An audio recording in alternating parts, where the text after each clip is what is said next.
Que a paz de Deus, que a luz de nosso Senhor Jesus Cristo nos envolva, hoje, agora e eternamente, com o tema física e a química do amor.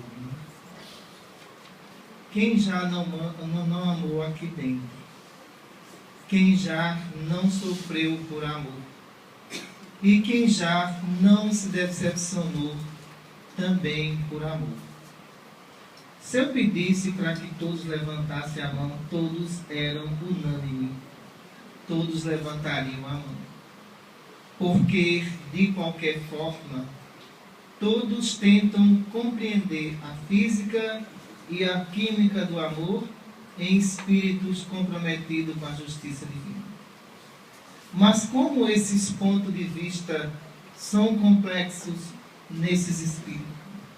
Como esses espíritos, eles não conseguem se encontrar, ou às vezes se encontram e não conseguem se suportar durante a vida inteira. Quando a gente vai fazer uma análise criteriosa sobre esta situação, nós vemos que o espírito, ele foi feito por Deus para amar.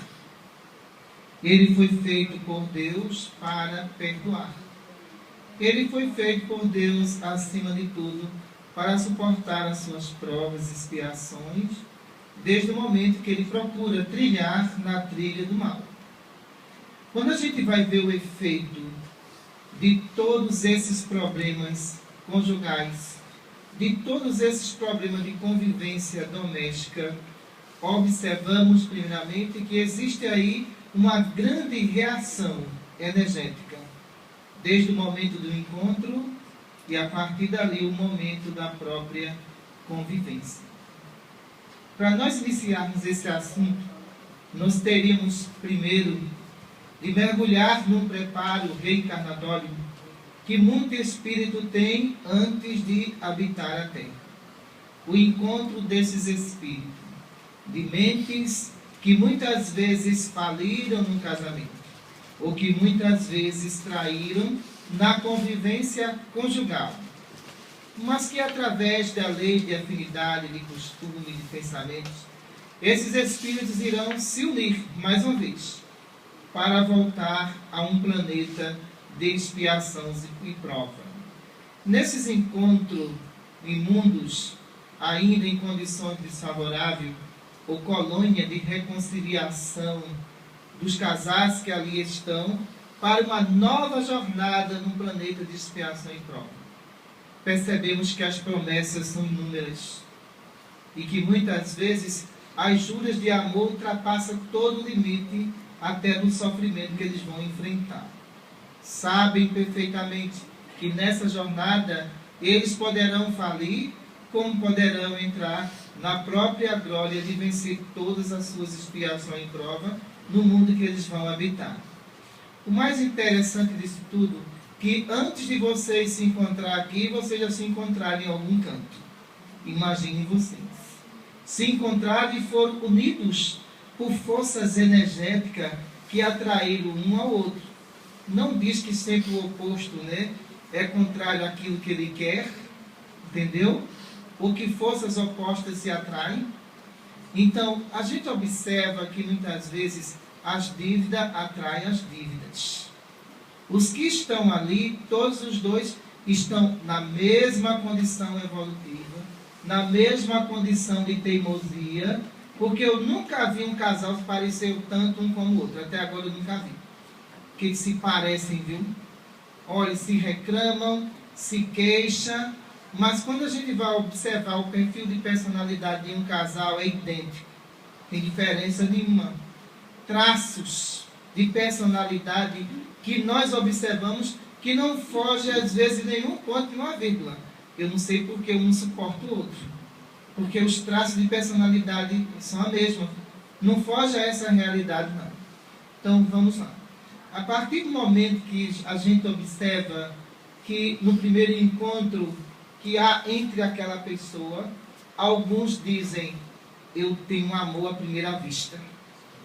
Olha, eu tenho certeza disso. É amor mesmo, viu? Olha, ele é fantástico. e a outra grita, ela é fantástica. Olha, tanto dos elogios. E essas energias, elas são tão positivas que cura cego, aleijado, paralítico, o que for, que tiver pela frente. De tão positivo que é. E além do mais, é uma convicção. É uma certeza impressionante que agora encontrou a alma gêmea. Imaginem vocês. Espíritos podem ter dívida gêmea. Alma gêmea, nunca. Jamais. Ele vem vencer as suas próprias dificuldades que criaram em reencarnações passadas. No entanto, o que é que a gente observa?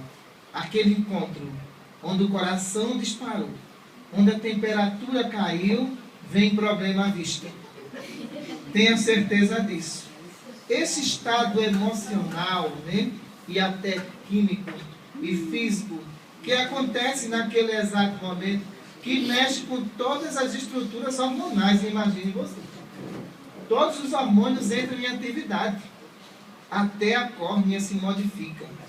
Porque quando olha para um e para o outro e diz, nossos olhos estão brilhando de amor. Não é isso?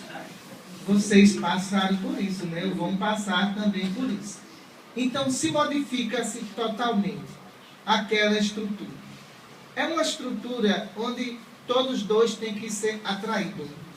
Vão ser atraídos um para o outro, como grandes expiações que terão que enfrentar dentro do mesmo tempo. Essas grandes expiações, elas têm que estar ligadas ao grande amor que um vai sentir pelo outro. Mas em espírito comprometido isso é muito difícil. Porque está ali a visão física. Ali não está a visão de duas almas que precisam evoluir compartilhando as suas dificuldades do dia a dia, não. De jeito nenhum. Então, o que acontece? O plexo coronário, que é o plexo de recepção energética, naquele momento do encontro, a memória extrasensorial do espírito, ela desperta. Ela desperta de uma maneira tão ativa que um olha para o outro e diz, nós nascemos um para o outro. Que incrível uma coisa dessa. Mas não sabe o que vem pela frente. E, no entanto, essa declaração de amor faz com que o corpo sofra uma reação química generalizada. E essa reação química, ela é impressionante. Por quê? Os dois que estão diante um do outro, se os dois eram estressados, não são mais, viu? É uma paciência um com o outro. É tanto do amor para lá, é tanto do amor para cá, é tanto de benzinho, vem cá, que eu quero te contar um segredo. Olha, toda essa questão, ela está causando no espírito uma harmonia interior e uma harmonia exterior. Para ele não enxerga nada e para ela também não, viu? Está tudo bem, está tudo ótimo, entendeu? Não falta nada em sua volta. Se puder, desafia até o mundo e o que vier pela frente. Isso é a lei de amor, que está ali contida. Quando a gente vai observar a questão do plexo laríngeo, na questão dos impulsos hormonais e do amor, a gente observa que a tireoide, ela começa a controlar os hormônios de tiroxina. Naquele momento ali, um quer gritar com o outro, mas não consegue. Mas veja mesmo, que coisa fantástica, né? Não consegue. E se um faz uma coisa errada, faz amor, a gente conserta junto. Entendeu? Então, tudo naquele momento ali está fluindo dentro de uma harmonia, porque nesse caso, as vibrações são compatíveis um para com o outro. E vibração compatível, sem contrariedade, né? Sem naquele momento haver nenhuma discussão, os dois seguem tranquilo. Mas como segue tranquilo? Mas segue tranquilo, sabe por quê? Porque um está na casa do pai e outro da mãe. Segue tranquilo por isso. Porque os dois estão convivendo as questões energéticas à distância. Eles não estão convivendo dentro de um lar de forma nenhuma, de maneira nenhuma, para saber se essa condição de amor vai ser mantida pelo estado vibracional do espírito. Então, o que acontece? muito distante um do outro, o coração não para de bater. Até parece um cardíaco crônico. Então, quando o telefone toca, a intuição da memória e a vibração à distância diz: é fulano que quer falar comigo. Eu tenho certeza disso. É o amor da minha vida. E quando pega no telefone, nem precisava de telefone, só bastava telepatia mesmo, já que estão amando tanto. E quando pega no telefone, faz: eu não disse que era ele, eu não disse que era ela. Olha aqui, tá vendo? Eu tenho certeza, sabe por quê? Porque eu estou amando, estou sendo amada. Se engane com essa palavra. Cuidado com essa palavra. Porque lá na frente vocês vão ver como as coisas estão no outro mundo. Porque, na verdade, o plexo cardíaco, por ser um plexo altamente sensível, e nessa questão vibracional, na questão do amor e na química do amor, ele sempre vai ativar. Ele sempre vai acelerar. E quando aquela apaixonada observa o apaixonado que está perto, a temperatura cai. Tem uma distonia, né? É este. Olhe, ele pode ter o pior defeito do mundo, mas quando eu casar, eu domo essa fera. Isso é a coragem do amor, naquele exato momento ali. Essa coragem, ela está num estágio de fantasia tão grande, que eles não estão observando ali, que eles estão vivendo um momento de encontro e de atrações energéticas e atrações fluídicas fortíssimas. Atrações essas que aconteceram desde o momento do preparo, naquelas colônias, claro. A justiça divina tem que unir os devedores. E esses devedores têm que ser atraídos por alguma forma. E a única forma que os dois têm que ser atraídos é pela força perispiritual do estado emocional do próprio espírito. Então, o que acontece? Quando esse plexo cardíaco ele dispara, então os dois acham fisicamente, não espiritualmente, que os dois estão amando. Amor é muito diferente do que vocês sentem. Amor é vencer dificuldade no dia a dia. Estar sempre ao lado, não desconcordando do outro em todas as maneiras e pensamentos que os outros exercerem. Amor não é isso não, pessoal, de jeito nenhum. Amor é um vínculo muito forte entre duas pessoas que vão conviver junto, encontrar suas dificuldades, mas que, no entanto, vai evoluir espiritualmente sem pensar em separação nenhuma. Isto sim é amor. Mas vamos às ilusões energéticas da química e da física, né? Do amor. Então, quando a gente observa que aquela pessoa, ela fica bem centrada no que ela quer, no que ela deseja. Olhe, não tem pai, psicóloga, psicanalista que dê jeito. Não tem. Porque a convicção daquela pessoa é tão grande naquilo que ela quer, que ela vê que o mundo inteiro está errado e só os dois estão certos. Já passaram por isso todo mundo aqui, né? Então, o que acontece? Todo mundo está errado, mas a sua escolha está certíssima. Porque até agora essas trocas de energias, elas só foram troca de energias positivas. Não houve ali nenhuma troca de energia negativa. Existem tantos defeitos ocultos naquele exato momento, que nenhum dos dois enxerga o defeito do outro. Imagine vocês, a falta de paciência, ninguém enxerga nada ali. Então, o que acontece? Quando isso passa para o plexo gástrico, que é o plexo da digestão, a gente vai observar o seguinte ali. Tem uns que amam tanto que nem comer come mais. Entendeu? Não consegue tomar um café, não consegue jantar, não consegue almoçar. Por quê? Porque eu não paro de pensar em fulano. Veja mesmo. Ele não sai da minha cabeça. Olha, passa as horas que eu nem tenho fome, viu? Então, você imagine que como isso é forte, de um espírito para o outro. E muitas vezes nem perda de peso acontece, ganha peso. Pelo contrário, ganha peso. Porque os hormônios estão em plena atividade. Os dois estão vivendo naquele momento que a gente considera o momento de envolvimento energético. Não é de envolvimento físico, não. Envolvimento energético. Nesse envolvimento energético, então, o que acontece naquele momento ali? Olha, tudo é felicidade, é impressionante. Tudo é felicidade mesmo. Então, se um chega preocupado, o outro está lá para acudir, para socorrer, e eles conseguem superar essa questão.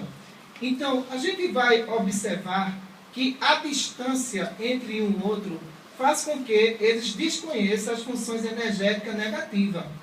Essas funções fluídicas negativas, eles desconhecem do outro. Ele não sabe de forma nenhuma que ali pode existir um poço de negatividade. Ali pode existir um poço de ignorância de uma parte ou de outra. Mas a partir do momento em que começam a se autoafirmar, a parte energética passou, viu? Essa passou agora. Então, quando essa parte energética, de repente, ela começa ou deixa de existir, o que vai decorrer? Quando o telefone toca, eu já sei, alguém quer cobrar dívida. Já não é mais ele. Entendeu? Já saiu do foco vibracional. Alguma coisa na relação está acontecendo. Talvez agora o véu esteja caindo. Quando este véu está caindo, muitas vezes eu digo, é tarde demais. Já passaram pelo matrimônio, já estão vivendo dentro de um lar. Agora vamos ver a sustentabilidade fluídica dessa convivência. E é incrível que as coisas mudam de uma maneira tão rápida que os dois começam a perceber que o mundo inteiro estava certo, eles estavam errados. Começam a perceber que a convivência entre os dois é uma convivência difícil. E como é difícil? Por quê? Primeiro, vai observar que o pai e a mãe têm razão. Certo? Pai e mãe têm uma visão, viu? Uma visão microscópica para descobrir dívida pesada em filhos. E o pai e a mãe, nessa visão microscópica, então, alertou sobre as consequências e os defeitos que ali existiam. Mas é o que eu quero. Sempre coloca-se nessa questão. Mas é o que eu desejo. E o que eu desejo é o que eu desejo. Só que nessa convivência, acabou a proteção energética. Não tem mais.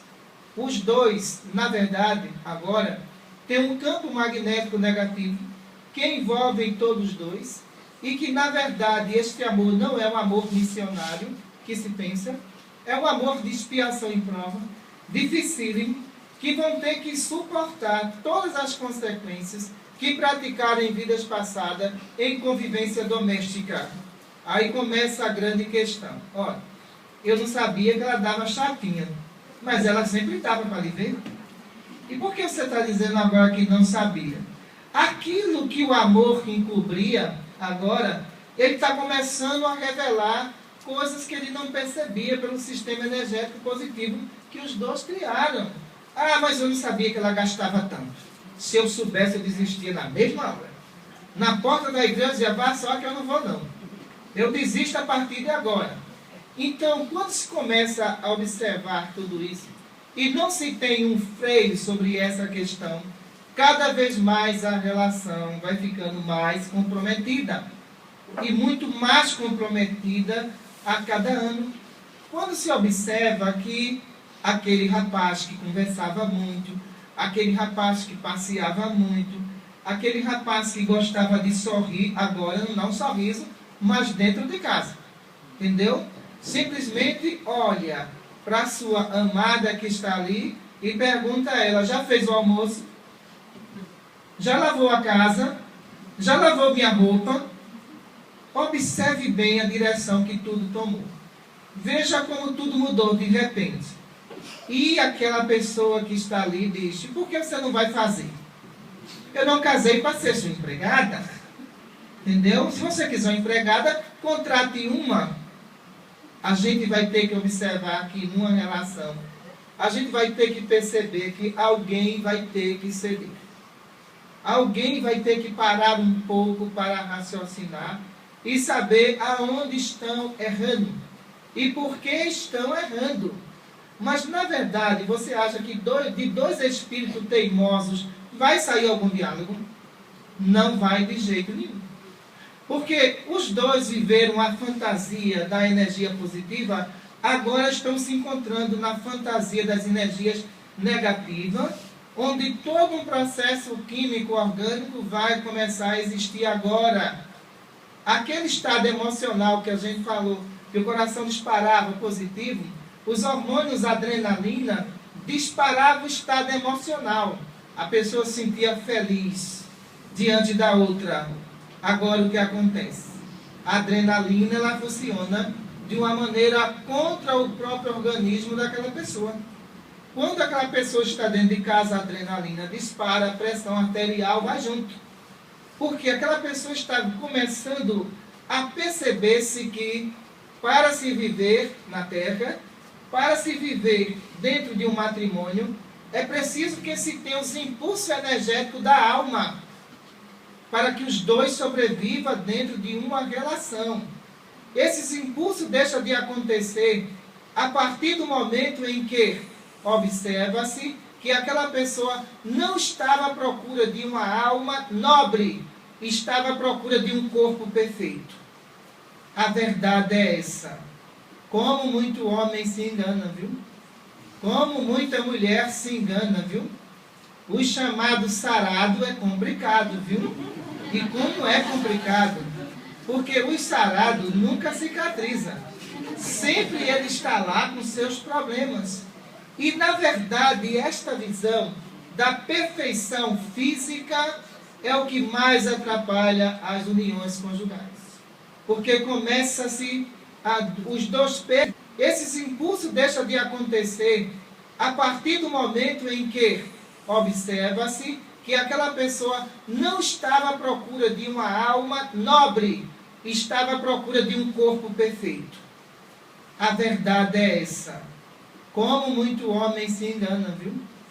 Como muita mulher se engana, viu? O chamado sarado é complicado, viu? E como é complicado? Porque o sarado nunca cicatriza. Sempre ele está lá com seus problemas. E, na verdade, esta visão da perfeição física é o que mais atrapalha as uniões conjugais. Porque começa-se os dois pesos e duas medidas. A partir do momento em que alguém está olhando para o outro e dali está procurando os defeitos físicos. Não está procurando as virtudes, não. De jeito nenhum. Porque, olha, o homem tem uma coisa interessante.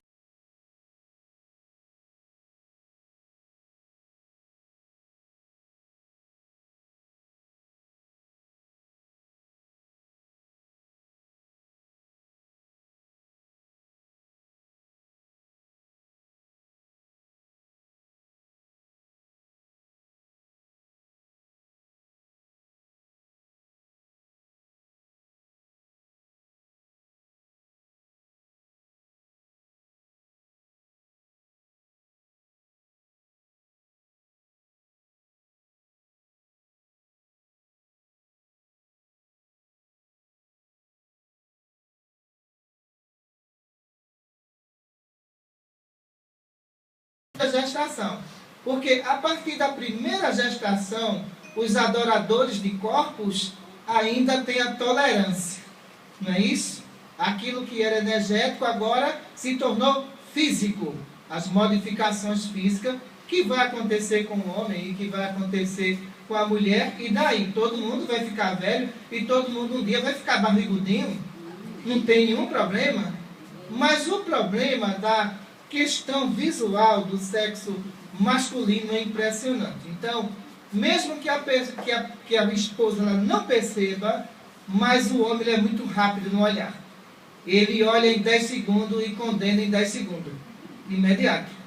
Então, essa condenação visual que ele está fazendo da pessoa que está convivendo com ele, eu acho um julgamento injusto. Um julgamento injusto. Primeiramente porque a gente observa muitas mulheres educadas, muitas mulheres dedicadas ao seu lar, mas que não são valorizadas. E quando você vai para uma terapia de casal, pobre da psicóloga, ela toca em todas as questões. Só que aquele homem que está na terapia de casal, ele nunca vai dizer de imediato, ou diante da sua esposa, ou diante da psicóloga que está ali, doutora, é o seguinte, depois do segundo filho, ela não é mais a mocinha de 15 anos. Ele nunca vai tocar nesse assunto. jamais vai tocar nesse assunto. Então, ele vai procurar dificuldade ali, dificuldade de convivência ali, mas o problema dele, o problema do trauma dele, é a estrutura física da esposa, que não é a mesma. Agora, será que a dele é a mesma também? Ele está cobrando alguma coisa? Não é, a estrutura não é. Então, a gente observa que muitos espíritos, eles não são unidos pelo sistema energético do amor interior, não, pessoal. De jeito nenhum. Ele é unido pelo sistema físico de atração física, nada mais do que isso, quanto a gestação.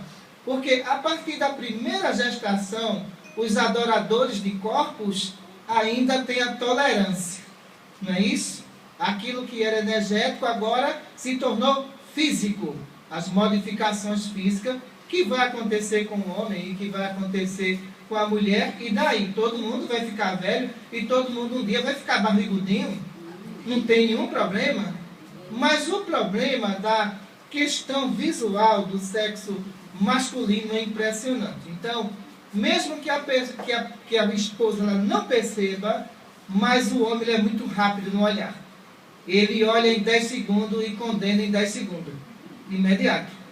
Então, essa condenação visual que ele está fazendo da pessoa que está convivendo com ele, eu acho um julgamento injusto.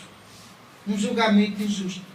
Primeiramente porque a gente observa muitas mulheres educadas, muitas mulheres dedicadas ao seu lar, mas que não são valorizadas.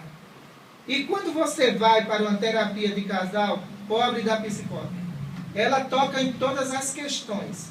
Só que aquele homem que está na terapia de casal, ele nunca vai dizer de imediato, ou diante da sua esposa, ou diante da psicóloga que está ali, doutora, é o seguinte, depois do segundo filho, ela não é mais a mocinha de 15 anos. Ele nunca vai tocar nesse assunto. Jamais vai tocar nesse assunto.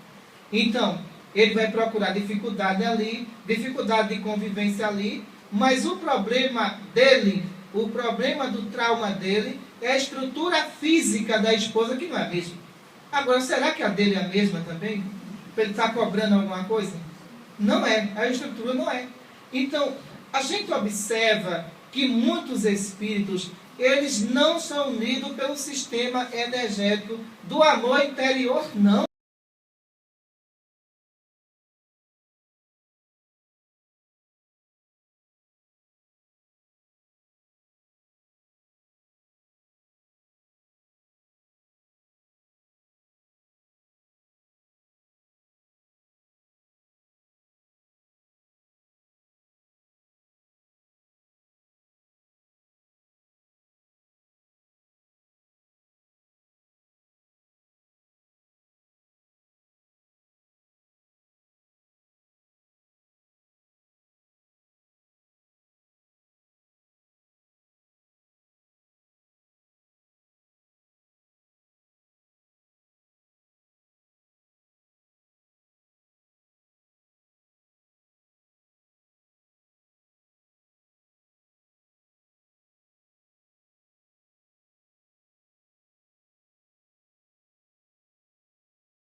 Dos laços que unem esses espíritos Quando começa a se modificar dentro do lar, começa a aparecer várias doenças.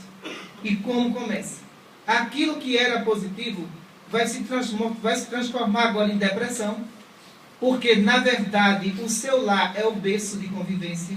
O seu lar, você vive nele 24 horas por dia, e de repente você vai querer amar e não vai ser amado. E agora, o que fazer? Você está diante de uma realidade. E a gente vai observar que muitas mulheres são maltratadas. Muitas mulheres são humilhadas. Já que eu não posso tirá-la do lar, eu vou fazer pressão psicológica para ela sair. Veja mesmo. Então, imagine isso na cabeça de um espírito que ele já está casado há 30 anos. Eu considero isso simplesmente um espírito que ele estacionou ali. Porque se ele convive com a pessoa há 30 anos, ele conhece aquela pessoa. Ele tem que respeitar essa pessoa. Energeticamente, ele tem que estar bem com essa pessoa.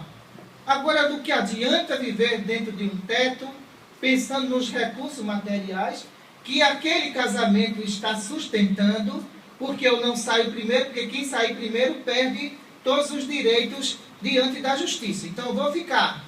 Mas você vai ficar sendo humilhado, você vai ficar sendo perseguido, só pelo direito que você acha que tem, que está dentro de um lar.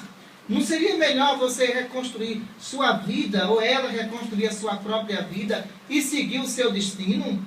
Mas alguns egoístas, energeticamente já perturbado e obsediado, que não conseguiu se estabelecer no amor, se coloca-se da seguinte forma e diz: se eu não sou feliz, ela também não vai ser feliz. Eu quero ver ela ser feliz. Eu vou persegui-la. Então ela não vai ter sossego de nenhuma forma. Quando a gente observa um número muito alto de mulheres sendo assassinadas, a maioria daquele que cometeu o crime são espíritos orgulhosos. O problema é esse. São espíritos fracassados. Então, espíritos orgulhosos e fracassados, ele não admite perda. A partir do momento que ele observa que aquela pessoa poderá ser feliz em outro casamento, isso atinge ele. E quando atinge o seu estado psicopatológico, ele coloca em mente dizer: eu vou matar, feliz ela não vai ser. Se eu não sou feliz, ela também não vai ser. Quando a gente vê o drama desses espíritos aqui no mundo espiritual e as penas aplicadas a ele pela justiça divina, o quanto eles sofrem. Porque a gente vai observar que todo o planejamento da justiça divina foi para que esses espíritos convivessem. A justiça divina não planejou assassinato de ninguém, não. De jeito nenhum. A justiça divina planejou naquele exato momento que os dois fossem felizes dentro do casamento. Agora, a partir do momento em que houve a perda, e ele não se acostumou com essa perda, e ele de repente tirou a vida daquela mulher, ele vai responder 10 vezes pela vida tirada. Porque foi uma oportunidade que lhe deu. Então, é injustificável alguém falar o seguinte: eu matei por amor. Ninguém mata por amor, não. Porque quem tem amor não mata. De jeito nenhum. Quem tem amor respeita o direito daquela pessoa em ela ser feliz em outro casamento. Agora, você matou por orgulho. Você não matou por amor, não. Você matou por orgulho. Você matou porque, diante da sociedade, você não admitiu a perda daquela pessoa que você dizia pessoa amada. A verdade é essa. Mas ninguém mata por amor, não. Porque, como é que se pode? Uma energia tão positiva que a gente falou no início, alguém de repente refletir essa energia dentro de si e dizer: ah, eu vou destruir fulano. Ah, eu vou destruir Beltrano. Não. Ninguém mata por amor, mata por orgulho. O orgulho é que fere esses espíritos. Porque dentro daquele que matou a esposa é impressionante o quadro psicológico deles. Primeiro, ele observa a perda. Segundo, ele vai observar o seguinte: o complexo de inferioridade. Ele perdeu. Esse complexo de inferioridade que ele cria dentro dele é tão forte que ele observa para aquela esposa e diz: ela é melhor do que eu em tudo. E se de repente ela arrumar uma pessoa que me supere, o que será de mim? Veja como as coisas começaram na palestra e veja como as coisas estão agora. E vai ficar pior. Entendeu? Porque as mudanças energéticas, na verdade, entre duas pessoas que estão ali, elas acontecem de maneira imperceptível por elas próprias. A família está percebendo, os pais estão percebendo, os amigos estão percebendo que tudo aquilo ali vai se transformar numa tragédia. Mas aquela pessoa está apostando no amor que não existe mais. No amor que não vai trazer benefício de paz interior a ninguém. Aí chega-se justamente uma separação, onde tem filhos, e aí vai haver a manipulação. A manipulação é impressionante. Por quê? Vai começar a mostrar ao filho que a mãe não é justamente aquela mãe ideal para ele. Eu acho isso uma coisa absurda e psicopática também de uma pessoa que faz isso. Porque você que não deu certo com alguém e que aquela mulher vai criar aquele filho com todo esforço, sozinha, trabalhando, e de repente aquela pessoa, ela começa a ter comportamento de um psicopata.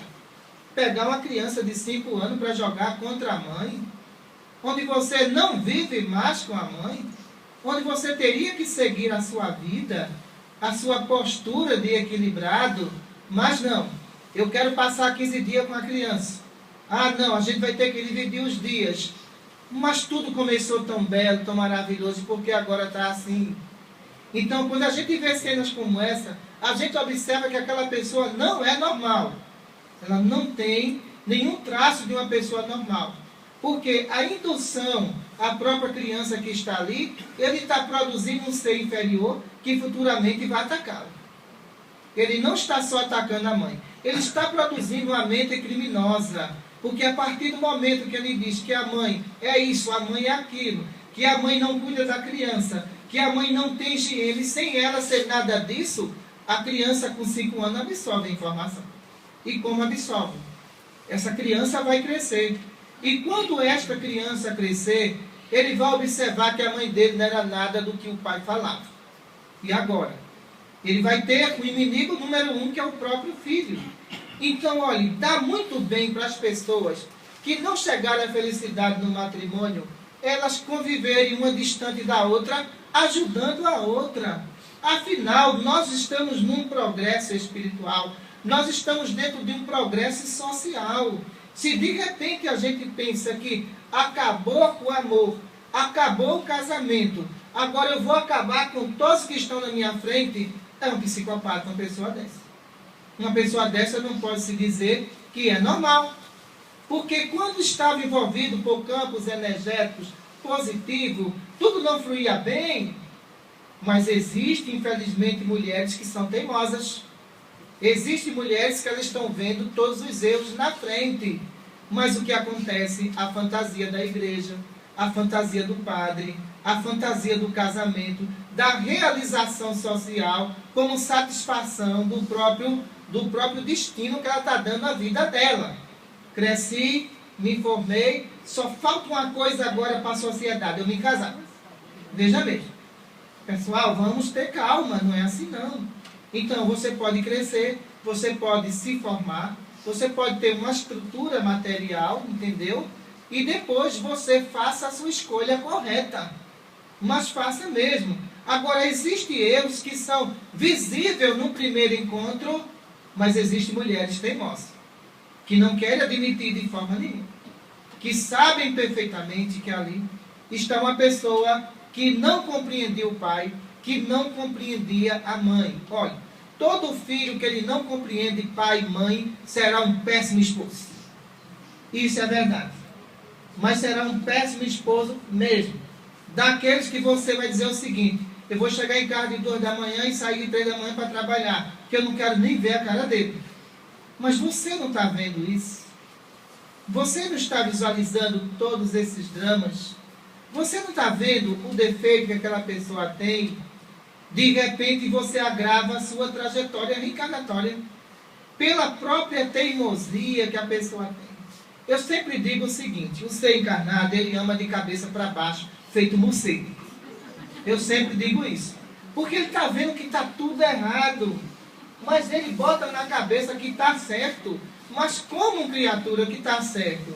Se está tudo de cabeça para baixo, por que você vai arriscar a sua vida E muitas vezes a vida de crianças que virão através de um matrimônio totalmente distorcido, de uma pessoa que não tem estrutura nem de educar a si mesmo, como é que vai educar um filho? Me diga mesmo. Aquilo que era um sofrimento único, torna agora dentro do lar um sofrimento coletivo. Não é mais a mãe que sofre, são os filhos que sofrem. E quando uma criança sofre, a sociedade inteira está sob risco. Porque aquela criança que está sofrendo ali com aquele pai, muito mais ditador do que educador daquela criança, vai formar uma personalidade dificílima que vai conviver dentro da própria sociedade. Então veja o erro de escolha. O que é que acontece? Veja mesmo. Existem coisas que vocês dá para evitar, pessoal. Mas existem coisas que são inevitáveis, eu concordo com isso. Mas quando uma coisa dá para ser evitada, a gente sabe que não está nos desígnios de Deus, não. Está na sua escolha. Se está na sua escolha, cabe a você diferenciar o que vai ser bom para você no futuro, o que vai ser problema com você no futuro. E, no entanto, as pessoas não enxergam dessa forma de jeito nenhum. As pessoas acham que ser feliz é ter posse material. Imaginem vocês. E muitas mães trabalhavam isso há mais ou menos 40 anos atrás na cabeça de muita filha. E dizia, esse é o candidato, viu? Olha, tem um bom emprego, observe bem. Este é o homem, viu? Olha, esse aí você vai ser feliz, porque ele tem toda a estrutura. Eu não quero filha minha passando fome. Ora, e as que passaram fome foram felizes. Veja que contradição. Foram felizes. Por quê? Passaram a sua fome dentro do matrimônio, mas aprenderam a amar. Aprenderam a suportar as questões econômicas domésticas. E aquela que foi preparada para o grande sonho econômico, de repente casou-se, mas tinha que passar pela expiação e prova da pobreza. O marido perdeu tudo. E agora? Volta para casa porque não tem comida na casa dele. Veja mesmo. Então, aquilo que muitas vezes a gente acha que nós estamos escolhendo corretamente, vamos pedir a opinião de mais pessoas. Olha, você acha que isso dá certo? Será que ele é compatível? Não fiquem cega de amor. Porque tenha certeza de uma coisa. Se você ficar cega de amor, você nunca vai saber o que é amar. Muita paz para todos.